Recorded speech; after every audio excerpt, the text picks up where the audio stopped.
Selamat malam Bapak Ibu. Mungkin Bapak Ibu masih ingat Jumat minggu lalu saya membawakan firman Tuhan dengan judul Hanya Yesus. Mengapa sih hanya Yesus?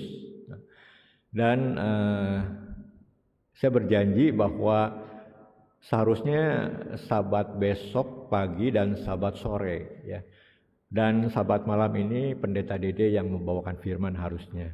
Namun karena beliau, Pendeta Dede harus membawakan di Cirebon, ya dia minta saya gantikan beliau untuk Jumat malam ini, dan beliau mengisi saya yang Sabat sore. Nah, jadi yang tadinya judul Gereja Yesus Sejati ini akan saya bawakan besok di Sabat pagi dan Sabat sore, ya karena tidak mungkin tentang gereja ini selesai dalam satu sesi. Ya, tapi ya karena geser ya jadi puji Tuhan saya bawakan di Sabat malam ini dan besok Sabat pagi ya.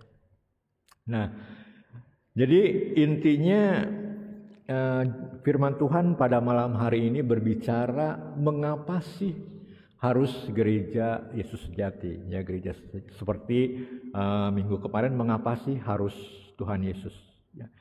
Untuk menjelaskan ini, ya mungkin saya akan menjelaskan dengan ya sudut pandang yang agak sedikit santai ya. Kita lihat, kita akan memperhatikan saya ada 5 gambar. Coba kita perhatikan 5 gambar ini. Nah, ini gambar yang pertama. Nah, terus kita lihat gambar yang kedua. Nah, ini gambar yang ketiga, nah ini gambar yang keempat, dan ini gambar yang kelima, India. Nah, jadi 5 gambar ini gambar andai-andai ya. Jadi yang pertama itu, tadi kalau Tuhan Yesus itu dilahirkan di Afrika, nah ini Tuhan Yesus versi orang Afrika bentuknya seperti ini. Dan kemudian versi yang kedua, kalau Tuhan Yesus lahir di Cina. Nah, ini kalau Tuhan Yesus jadi orang Cina, ini Tuhan Yesus modelnya seperti ini. Dan yang ketiga itu, nah ini orang Jepang. Nah, kalau Tuhan Yesus lahir di Jepang, wajahnya seperti ini, pikarunya. Nah, ini kalau lahir di Solo ya. Ini mbak-mbak, jadi ini mungkin itu Bunda Marianya, ini Tuhan Yesus kecilnya ya. Jadi kalau orang Jawa ini, dan ini kalau yang terakhir itu kalau Tuhan Yesus lahir di India. Nah, namun kita tahu kenyataannya Tuhan Yesus tidak lahir di sana. Nah, yang jadi pertanyaan buat kita pada malam hari ini, sebenarnya Allah bisa nggak sih membuat Tuhan Yesus lahir di Cina, lahir di Afrika, ya seperti gambar andai-andai tadi. Nah, coba kita renungkan. Sebenarnya bisa nggak kalau Tuhan membuat Tuhan Yesus itu lahir ya seperti andai-andai tadi? Nah, tentu kita bilang Tuhan kan maha kuasa. Tuhan kan maha bisa. Kalau disebut maha kuasa, maha bisa, apa sih yang gak bisa? Bener gak? Berarti Tuhan bisa membuat Tuhan Yesus lahir di Afrika, bisa. Bukankah Tuhan maha bisa? Bukankah Tuhan maha kuasa? Ya, Tuhan bisa. Namun saya katakan, sekalipun Tuhan maha kuasa, maha bisa, Tuhan tidak mau lakukan itu. Nah, kenapa Tuhan tidak mau lakukan itu? Nah, jadi kita nggak boleh menilai Tuhan, melihat Tuhan dari satu sisi saja. Tuhan kita adalah Tuhan maha kuasa, benar. Tuhan kita adalah Tuhan yang maha bisa, benar. Tapi kita harus lihat Tuhan juga di sudut yang lain. Tuhan kita maha kasih, benar maha kasih. Sehingga ada orang yang mengatakan kalau Tuhan maha kasih, semua orang nih yang di dunia ini pasti masuk surga. Bukankah Tuhan maha kasih? Pasti Tuhan akan ampuni dosa-dosa kita. Kita semua tenang aja, kita pasti masuk surga. Sebab Tuhan kita maha kasih. Tapi Tuhan bilang kan Tuhan juga ciptakan neraka. Kenapa? katanya maha kasih. Kok Tuhan ciptakan neraka untuk menghukum orang? Ya Tuhan juga dikatakan di sudut yang lain, Tuhan juga maha adil. Nah jadi kita harus lihat Tuhan maha kasih benar, tapi Tuhan juga maha adil. Sehingga ya Tuhan ciptakan untuk orang yang bersalah tetap kamu harus masuk neraka. Untuk orang yang berdosa, orang yang benar mereka harus masuk surga. Itu letak keadilan Tuhan. Tapi Tuhan juga maha kasih. Nah bukan berarti karena dia maha kasih maka dia harus tidak melakukan keadilan, tidak seperti itu. Jadi semua ada pada diri Tuhan. Nah itu satu hal yang perlu kita tahu. Ya. Nah lalu saya katakan tadi, kenapa Tuhan tidak mau Tuhan Yesus itu lahir di India? Tuhan Yesus itu lahir di Afrika. Tuhan Yesus itu lahir di Jepang, di Cina, atau di Solo, di Jawa. Kenapa Tuhan tidak mau? Sebab kenapa Tuhan Allah kita, dia adalah Allah yang setia. Oh, naon hubungannya yang setia? Ya kita akan lihat firman Tuhan di dalam kitab 1 Korintus pasal yang pertama.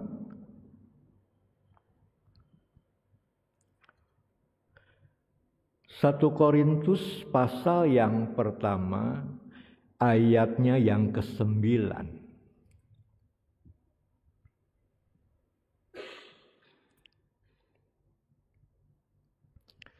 Di sini firman Tuhan mengatakan, Allah yang memanggil kamu kepada persekutuan dengan anaknya Yesus Kristus Tuhan kita adalah setia.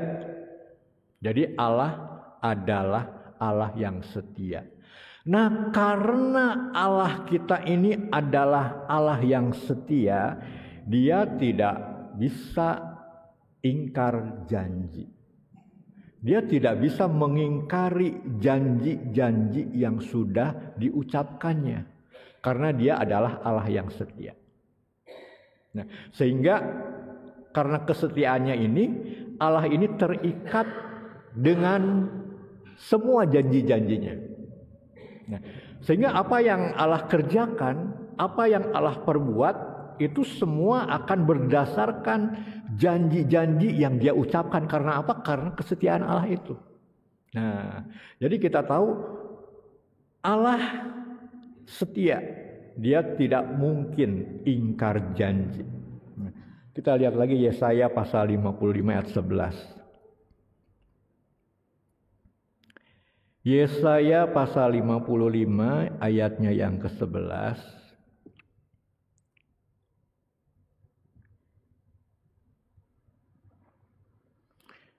Demikian firman Tuhan 55 ayat 11 Yesaya. Demikianlah firmanku yang keluar dari mulutku, ia tidak akan kembali kepadaku dengan sia-sia, tetapi ia akan melaksanakan apa yang ku kehendaki dan akan berhasil dalam apa yang kusuruhkan kepadanya. Nah, jadi di sini kita lihat bahwa apa yang dikatakan oleh Allah itu adalah ya dan amin. Ya, sehingga dikatakan ia tidak akan kembali kepadaku dengan sia-sia. Itu pasti akan terjadi. Dan apa yang diucapkan oleh Allah itu pasti akan berhasil. Nah, jadi semua janji-janji Allah itu pasti akan tergenapi. Ya, jadi tidak ada janji yang tidak Tuhan genapi. Sebab kenapa? Allah kita adalah Allah yang setia. Maka oleh karena kesetiaan inilah Allah terikat dengan janji-janjinya. Kita lihat Hakim-Hakim pasal 2 ayat yang pertama. Kitab Hakim-Hakim pasal yang kedua, ayat yang pertama, di sini dikatakan, lalu malaikat Tuhan pergi dari Gilgal ke Bokim dan berfirman, telah kutuntun kamu keluar dari Mesir dan kubawa ke negeri yang kujanjikan dengan bersumpah kepada nenek moyangmu. Dan aku telah berfirman, aku tidak akan membatalkan perjanjianku dengan kamu untuk selama-lamanya. Tuhan mengatakan aku tidak akan pernah membatalkan perjanjian Tuhan dengan bangsa Israel untuk selama-lamanya. Perjanjian Tuhan dengan Bapak Abraham, Ishak dan Yakub, perjanjian Abraham dengan Tuhan Allah dengan Daud, Ya, kita tahu salah satu perjanjian Tuhan dengan Abraham, dengan Daud, ya, kita tahu salah satu perjanjiannya adalah bahwa Tuhan Yesus itu akan datang, akan lahir dari keturunan Abraham. Dan juga Tuhan Yesus itu akan datang dan lahir dari keturunan Raja Daud. Itu janji Allah loh. Itu janji Allah. Nah, Tuhan sudah berjanji seperti itu. Nah, kebayang nggak kalau Tuhan Yesus kemudian lahir di India? Apa hubungannya dengan Raja Daud? Apa hubungannya dengan Abraham? Ya. Lalu kalau Tuhan Yesus lahir misalnya di Cina, ya apa hubungannya dengan Raja Daud? Ya, tidak ada keturunan dari raja-raja ini. Nah, kita lihat bagaimana janji kepada Abraham. Kitab Galatia pasal 3 ayat 16 dan 17. Kitab Galatia pasal 3 ayat 16 dan 17. Saya akan bacakan. Kitab Galatia pasal 3, 16 dan 17. Adapun kepada Abraham diucapkan segala janji itu dan kepada keturunannya, tidak dikatakan kepada keturunan-keturunannya. Seolah-olah dimaksud banyak orang, tetapi hanya satu orang, dan kepada keturunanmu, yaitu Kristus. Nah, jadi Tuhan Yesus itu akan lahir daripada keturunan Abraham, itu janji Tuhan kepada Abraham. Maksudku ialah janji yang sebelumnya telah disahkan Allah tidak dapat dibatalkan oleh hukum Taurat yang baru terbit 430 tahun kemudian, sehingga janji itu hilang kekuatannya. Nah, jadi janji Tuhan kepada Abraham yang telah disahkan itu tidak bisa dibatalkan. Bahkan sekalipun oleh hukum Taurat itu tidak mungkin dibatalkan. Nah, jadi di sini kita lihat Allah itu setia. Saking setianya dia tidak mungkin membatalkan janjinya. Nah, itu janji kepada Abraham bahwa Tuhan Yesus itu akan lahir. Ya. Kita lihat Injil Matius pasal 1 ayat yang ke-1. Matius pasal 1 ayat yang pertama. Di sini dikatakan tentang silsilah Yesus Kristus. Matius pasal 1 ayat 1. Inilah silsilah Yesus Kristus, anak Daud, anak Abraham. Ya. Nah, jadi di sini kita tahu bahwa Allah pasti akan menepati janjinya. Allah tidak akan mengingkari janjinya. Karena apa? Karena Allah kita adalah Allah yang setia. Nah, jadi ya tadi di gambar andai-andai itu kita tahu memang Allah Maha Kuasa, Allah bisa saja untuk membuat Tuhan Yesus lahir di India, di mana karena kemahakuasaan Allah, sebab dia itu Allah. Tapi sekali lagi Allah tidak akan pernah melakukan itu. Sekalipun dia bisa, sekalipun dia Maha Kuasa. Ya, karena apa? Karena Allah sudah terikat dengan janjinya. Janji kepada Abraham, janji kepada Daud bahwa nanti Tuhan Yesus itu harus lewat jalur ini loh. Nah, jadi tidak mungkin lahir di Afrika, tidak mungkin lahir di negara Cina, ya tidak mungkin lahir di tempat lain. Dia harus lahir lewat bangsa Yahudi ini. Nah, jadi itu memang sudah janji Allah. Nah, jadi itu satu perkara yang harus kita pahami dulu, yang harus kita mengerti, ya, bahwa Tuhan itu punya rencana, Tuhan itu punya skenario, punya kehendak, ya, yang semua rencana, semua kehendak yang sudah dia ucapkan, sudah dia firmankan itu sebagai janji-janji itu tidak mungkin dia ingkari, tidak mungkin dia ingkari. Maka hal itu pasti akan terjadi. Nah, jadi demikian juga pada malam hari ini. Ya, ketika kita sudah memahami, berarti ketika kita melihat Allah, kita tidak bisa melihat dari satu sudut pandang aja. Kita harus melihat Allah dari berbagai macam sisi, sudut pandang Allah, berbagai macam sifat Allah. Salah satunya adalah sifat Allah yang setia ini. Ya, dia setia, dia tidak mungkin ingkar janji. Apa yang sudah dirancangkan, apa yang sudah direncanakan, semuanya sudah dia tuliskan di dalam firman Tuhan.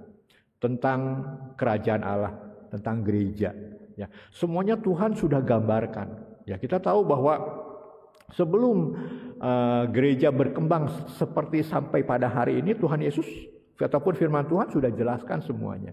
Sebab kenapa? Sebab semuanya itu sudah menjadi bagian daripada rancangan Allah, bagian daripada rencana Allah. Sehingga pada hari ini kita sebagai anak-anak Tuhan, kita harus benar-benar memahami tentang rancangan, tentang rencana Allah ini, seperti kelahiran Tuhan Yesus ini. Jadi kita tidak bisa berandai-andai, dia kan maha kuasa, dia kan maha bisa. Ya, Tuhan Yesus bisa lahir di India, bisa, benar. Kalau kita lihat di sudut kemahakuasaan, kemahabisaannya itu, Allah bisa aja, tidak ada yang mustahil bagi Allah, tidak ada yang tidak mungkin bagi Allah. Tapi kita lihat di sudut pandang yang lain daripada sifat Allah yang setia, karena Allah sudah berjanji, maka Tuhan pasti akan menggenapi semua janji-janji yang telah Tuhan ucapkan. Ya. Nah, pada malam hari ini kita akan melihat sedikit mengenai janji tentang gereja sejati. Nah, saya tidak katakan gereja Yesus sejati, gereja sejati. Kenapa saya katakan gereja sejati? Sebab ini menyangkut dengan gereja zaman para rasul juga. Ya. Di zaman para rasul belum ada gereja Yesus sejati pada waktu itu. Ya. Yang ada adalah gereja sejati, ya, gereja sejati. Sehingga di dalam 10 dasar kepercayaan gereja Yesus sejati, ya, khususnya yang ketiga, di sana dikatakan bahwa kita jemaat harus percaya bahwa gereja Yesus sejati didirikan oleh Roh Kudus pada masa hujan akhir untuk memulihkan kembali gereja benar di zaman para rasul. Nah, kita harus percaya. Ya, jadi percaya bahwa gereja kita ini adalah gereja yang sudah dijanjikan oleh Allah, ya. Yaitu gereja yang didirikan oleh Roh Kudus pada masa hujan akhir. Jadi ada 2 kali pencurahan Roh Kudus. Roh Kudus hujan awal dan Roh Kudus hujan akhir. Nah, gereja kita, gereja ini adalah gereja yang didirikan oleh Roh Kudus hujan akhir ini untuk apa? Di mana visi misi kita memulihkan kembali kemurnian gereja kepada gereja benar di zaman para rasul. Nah, jadi kita tahu di gereja para rasul belum ada gereja Yesus sejati. Nah, yang ada adalah pengajaran yang sejati. Ya, pengajaran yang ya memang pengajaran para rasul ini harus menjadi fondasi ataupun basic dasar daripada sebuah gereja. Nah, kita akan lihat di dalam kitab Amos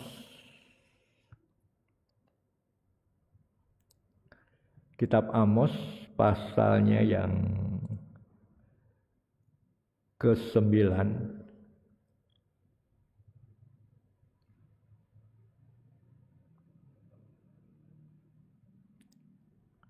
ayatnya yang ke-11. Kitab Amos pasal yang ke-9 ayat yang ke-11, judul perikopnya janji mengenai keselamatan. Pada hari itu aku akan mendirikan kembali pondok Daud yang telah roboh. Aku akan menutup pecahan dindingnya dan akan mendirikan kembali reruntuhannya. Aku akan membangunnya kembali seperti di zaman dahulu kala. Ya. Jadi ini firman Tuhan ini menubuatkan, menggambarkan, ya, tentang bahwa pada suatu saat nanti, ya, Tuhan akan bekerja, Tuhan akan berkarya, Tuhan akan kembali mendirikan pondok Daud yang telah roboh. Pondok Daud ini menggambarkan gereja, ya, gereja roboh. Apa maksud daripada pondok Daud yang telah roboh? Ya, jadi gereja yang ya benar-benar kita bisa ya petik arti daripada roboh itu, ya, sudah tidak berdiri lagi, tidak tegak lagi di dalam kebenaran, sudah menyimpang dan lain sebagainya. Dan dikatakan aku akan menutup pecahan dindingnya. Tuhan akan merapihkan kembali, akan memperbaiki dan akan mendirikan kembali reruntuhannya. Semua reruntuhannya yang tergeletak, yang runtuh itu Tuhan akan angkat, ya Tuhan akan dirikan kembali, sehingga dikatakan aku akan membangunnya kembali seperti di zaman dahulu kala. Nah, jadi ini artinya apa? Bahwa gereja akan mengalami masa seperti Pondok Daud yang roboh ini. Gereja yang benar-benar roboh, ya, gereja yang benar-benar hancur berantakan. Tapi Tuhan pulihkan kembali, Tuhan bangun kembali. Ya. Kita lihat kitab Zakaria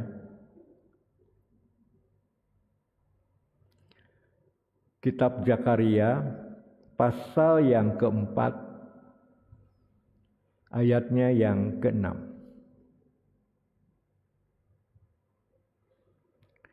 Kitab Zakaria pasal yang keempat, ayatnya yang ke-6.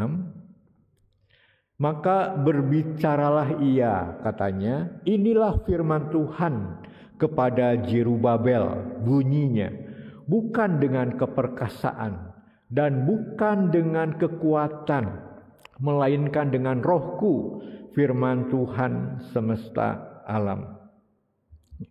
Jadi ayat ini juga mengatakan ya bahwa rohku ini menunjukkan roh Tuhan, Roh Kudus, ya, yang bekerja, ya, bahwa nanti ya gereja yang akan dibangun itu bukan dibangun dengan keperkasaan, bukan dengan kekuatan. Jadi gereja dibangun yang menurut rencana Tuhan, rancangan Tuhan, ya.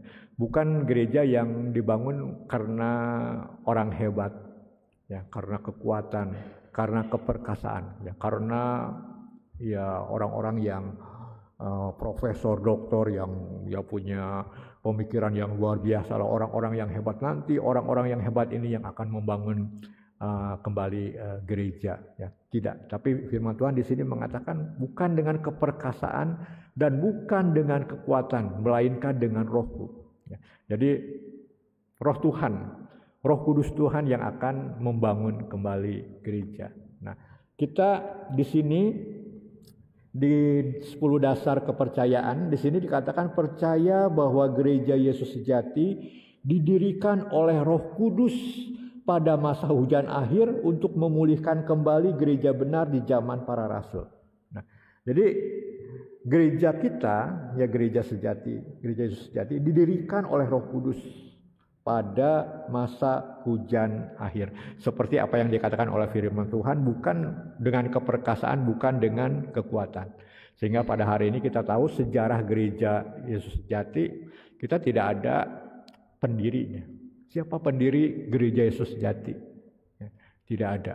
Ya, memang tokoh-tokoh awal ada, seperti Paulus Gui, ya, Changling Sen, ya, Barnabas Chang, ya.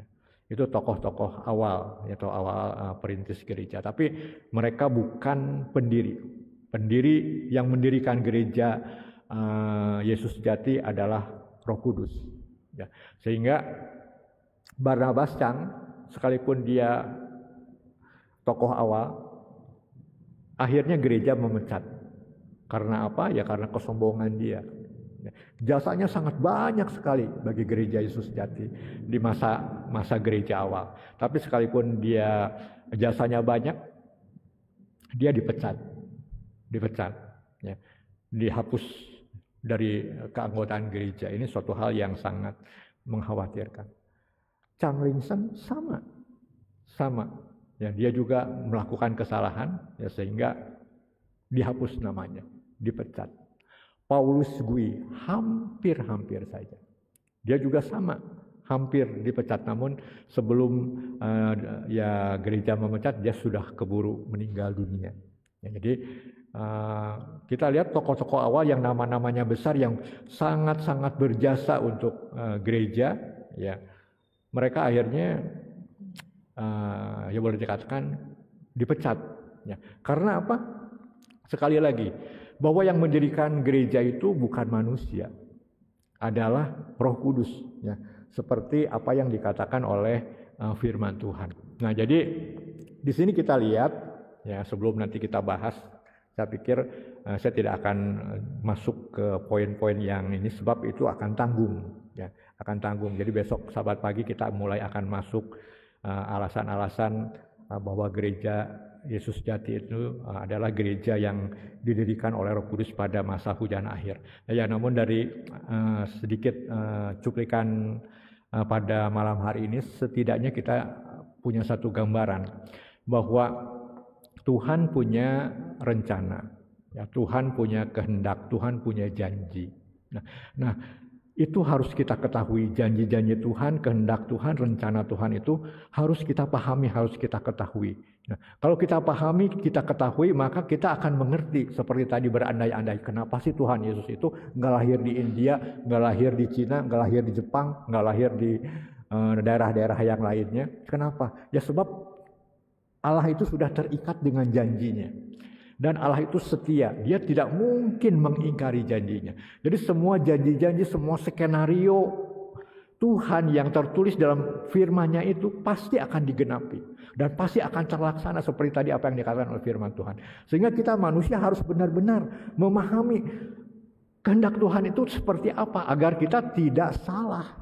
Nah, ya seperti tadi yang andai-andai, mungkin semua orang boleh berandai-andai. Oh, bisa aja Tuhan kalau mau lahir di India bisa. Memang bisa, tapi sekali lagi Tuhan tidak akan pernah mau. Karena apa? Karena dia sudah terikat dengan janjinya. Dia adalah Allah yang setia. Nah, sehingga ya ada satu nas firman Tuhan yang ini sangat terkenal ya.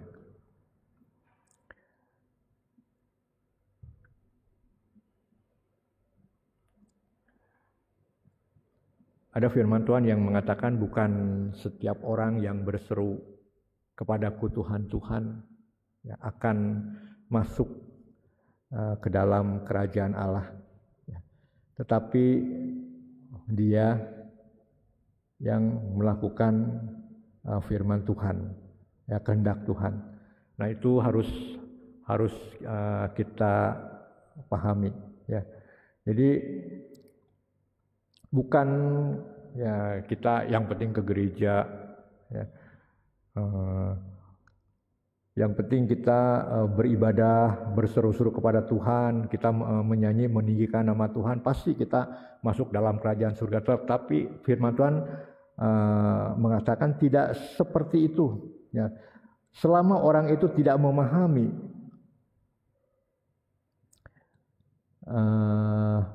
maksud dan rencana Tuhan, maka orang itu akan kasihan sekali. Kita lihat Matius pasal 7 ayat 21, saya bacakan. Injil Matius pasal 7 ayat 21. Bukan setiap orang yang berseru kepadaku, Tuhan, Tuhan, akan masuk ke dalam kerajaan sorga, melainkan dia yang melakukan kehendak Bapakku yang di sorga. Tuhan punya kehendak, punya keinginan, Tuhan punya rencana, Tuhan punya rancangan. Nah, bukan setiap orang yang berseru kepada Tuhan, Tuhan, Tuhan yang memuji Tuhan, yang penting kita berseru pasti masuk dalam kerajaan surga. Tidak seperti itu. Tuhan jelas di sini katakan, enggak, bukan seperti itu. Tuhan mau kamu memang harus berseru-seru kepadaku, ya, meminta kepada Tuhan, memuji, memuliakan nama Tuhan, tapi semuanya itu harus sesuai dengan kehendak Tuhan. Kita harus benar-benar melakukan kehendak Tuhan. Sehingga penyembahan kita, ya ibadah kita, apapun yang kita lakukan untuk Tuhan, itu harus sesuai dengan rancangan Tuhan, rencana Tuhan, kehendak Tuhan yang Tuhan mau. Ya. Nah, jadi kalau kita melakukan semuanya sesuai dengan rancangan Tuhan, rencana Tuhan, kehendak Tuhan, maka kita bisa masuk dalam kerajaan surga. Ya, sebab Tuhan katakan bukan setiap orang yang berseru kepadaku Tuhan, Tuhan akan masuk ke dalam kerajaan surga. Nah, ini harus dijadikan sebagai suatu poin ya untuk kita bahwa betapa pentingnya kita memahami kehendak Tuhan, memahami janji-janji Tuhan, memahami rencana Tuhan, rancangan Tuhan. Sebab Tuhan Allah kita adalah Allah yang setia. Dia sudah terikat dengan janji-janjinya. Jadi memang Kalau ya tadi dikatakan Allah itu maha kasih, benar, Allah itu maha kasih memang. Saya juga setuju kalau misalnya semua gereja yang ada di dalam dunia ini diselamatkan oleh Tuhan, saya juga setuju. Ya, Allah maha kasih, saya juga sangat setuju ya kalau boleh semuanya itu diselamatkan, nggak apa-apa. Namun kita lihat sekali lagi bahwa Tuhan itu adalah setia. Dia tidak mungkin ya karena kasihnya yang tadi kita katakan maha kasih, akhirnya dia harus menggugurkan janji-janji tentang jalan keselamatan yang sudah dia gariskan, dia tentukan ya bagaimana caranya harus masuk dalam kerajaan surga. Ya seperti minggu lalu saya katakan, kenapa sih harus Tuhan Yesus? Kenapa harus Tuhan Yesus? Ya sebab itu adalah sebuah keharusan ya bahwa dosa kita itu, upah dosa adalah maut, bahwa kita itu ketika kita berdosa yang adalah hutang, dan untuk menebus hutang-hutang kita itu hanya darah saja yang bisa menghapuskan. Sehingga Tuhan ajarkan ya di perjanjian lama semua, di hukum Taurat semua, bahwa orang yang berdosa harus menyembelih binatang yang tidak bersalah, ya menumpangkan tangannya, kemudian darahnya dikeluarkan untuk apa? Untuk penebusan ataupun pengampunan dosa. Dan semua itu sebenarnya adalah lambang daripada Tuhan Yesus yang akan turun ke dunia. Nah, jadi setelah Tuhan Yesus datang ke dunia, turun ke dunia, maka korban-korban itu sudah tidak berlaku lagi, sebab ya Tuhan Yesus yang sudah menjadi korban menggantikan semua korban-korban yang seharusnya menjadi korban untuk dosa manusia. Nah, jadi ya karena Tuhan sudah dari awal sudah membuat rencana ini, rancangan itu, skenario itu, ketika Adam dan Hawa berbuat dosa, jadi dia katakan bahwa nanti aku akan turun ke dunia ya untuk menebus kesalahan atau dosa daripada umat manusia itu. Jadi karena Tuhan sudah terikat dengan janjinya, sekalipun kemudian Tuhan Yesus berdoa di Taman Getsemani, Tuhan kalau boleh ya Allah, biarlah cawan ini lalu daripadaku. Ya, Tuhan Yesus meminta loh kepada Allah Bapa, kalau boleh salib itu ya dibatalin aja lah, dibatalin aja. Ya sebab ya Tuhan yang pada waktu itu adalah manusia, dia mengalami suatu ketakutan, kegentaran yang begitu luar biasa. Tapi sekali lagi Allah adalah setia. Dia sudah terikat dengan janji-janjinya. Sehingga dia tidak bisa mengabulkan apa yang dimohonkan oleh Tuhan Yesus. Dan Tuhan Yesus katakan biarlah kehendak-Mu yang jadi. Ya Tuhan Yesus tetap harus mati di atas kayu salib. Sebab kenapa? Itu semua adalah rancangan Tuhan. Rencana Allah. Rancangan Allah yang tidak bisa dibatalkan. Nah jadi Tuhan terikat dengan janji-janjinya karena dia adalah Allah yang setia. Demikian juga dengan gereja ya. Ada janji-janji, ada rancangan, ada rencana Allah, penyelamatan Allah lewat gereja ini. Seperti rencana Tuhan, rancangan Tuhan, penyelamatan Tuhan lewat Bahteranu. Ya, kenapa sih kok harus lewat Bahteranu? Ya bukankah pada waktu itu juga mungkin masih ada perahu-perahu yang lain, bahtera-bahtera yang lain. Kenapa semuanya kok harus hancur? Pada waktu itu jumlah manusia sudah mulai cukup banyak, mungkin sudah di atas 1 jutaan ya di jumlah manusia pada waktu itu. Tapi kenapa sih kok hanya 8 orang yang diselamatkan? Jomblang banget loh.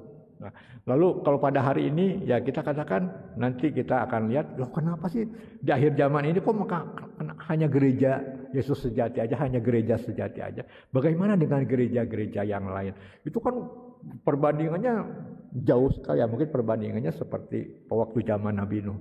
Nah, begitu banyak jutaan orang yang diselamatkan cuma 8. Ya. Apakah Allah tidak adil? Justru disinilah letak keadilan Allah. Jadi nanti kita akan besok kita akan masuk ya, kita akan pelajari lebih dalam lagi. Mungkin kita akan banyak membuka ayat-ayat Alkitab. Jadi pada malam hari ini ya mungkin sedikit gambaran ya, kita harus memandang dari sudut pandang yang bagaimana dalam menilai sebuah gereja. Amin.